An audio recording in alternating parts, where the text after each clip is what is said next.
وہ صوفی جو کبھی نالے ناقوس سنا، ہیں وہ صوفی جو کبھی نالے ناقوس سنا، وجد کرنے لگے ہم دل کا جب حال ہوا۔ میں نے ایک سلسلہ جو اردو زبان و ادب کے تعلق سے شروع کیا تھا، آج اسی سلسلے کو جاری رکھتے ہوئے اس کا دوسرا ایپیسوڈ لے کر میں حاضر ہوا ہوں، اور اس کا تعلق ہے اردو کے ابتدائی دور میں صوفیائے کرام اور بھکتوں کا حصہ جو اہم رول رہا ہے۔ خوش آمدید دوستوں، میرا نام ہے شبلی اور آپ دیکھ رہے ہیں انداز شاعرانہ۔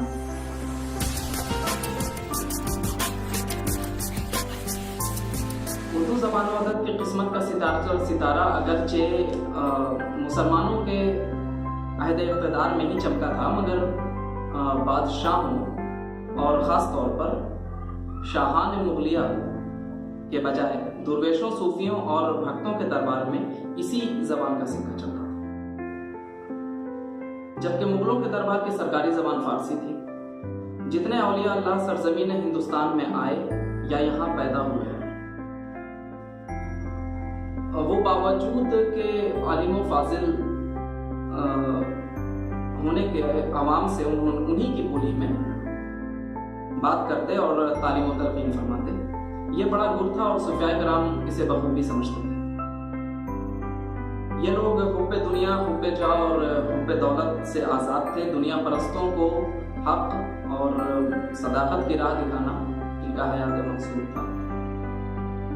چنانچہ درویشان ہند نے اپنے باطن کی روشنی کو عوام الناس تک پہنچانے کے لیے مقامی زبان کا ہی استعمال بہتر سمجھا،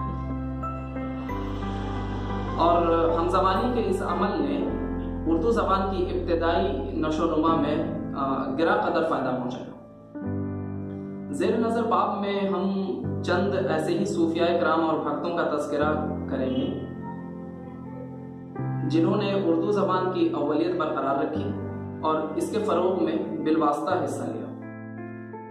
اس سلسلے میں سب سے اہم نام اور پہلا نام جو آتا ہے وہ خواجہ معین الدین چشتی اجمیری رحمۃ اللہ علیہ کا۔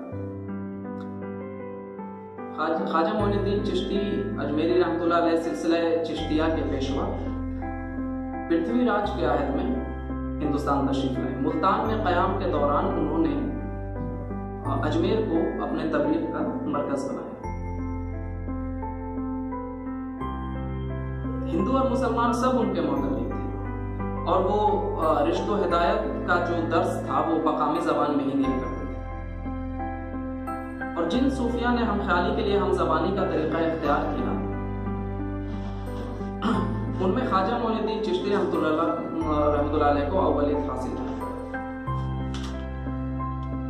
دوسرا نام خواجہ فرید الدین شکرگنج رحمۃ اللہ علیہ کا آتا ہے۔ حضرت خواجہ فرید کا مرکز پنجاب کا شہر پاک پٹن تھا۔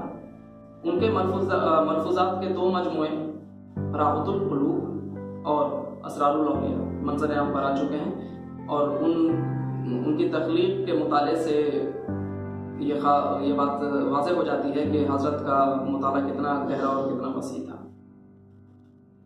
انہوں نے پنجاب کی سرزمین سے اردو میں تخلیق شعر کا عمل جاری کیا، اور یہ خواجہ فرید کی عطا ہے۔ اور تیسرا نام جو ہے اس سلسلے میں وہ شیخ شرف الدین بو علی قلندر کا ہے، جو کہ پانی پت کے بزرگ تھے اور وہ کمال جذب کے ساتھ صاحب تصنیف ہوئے۔ ان کی فارسی مثنویاں ان کے دیوان منظر عام پر پہلے ہی آ چکی ہیں، اور اسی سلسلے میں کچھ اور بےحد اہم نام لینا چاہوں گا، جو شیخ برہان الدین غریب، خواجہ بندہ نواز کے سودراز، شاہ میراجی شمس الشاق، سید محمد جون پوری، شیخ عبد القدوس گنگوہی اور شاہ حسین وغیرہ، اور سب سے اہم نام حضرت امیر خسرو علیہ رحمہ ہے کہ انہوں نے ہندوستانی تہذیب کے عرضی عناصر کو شاعری میں سمویا،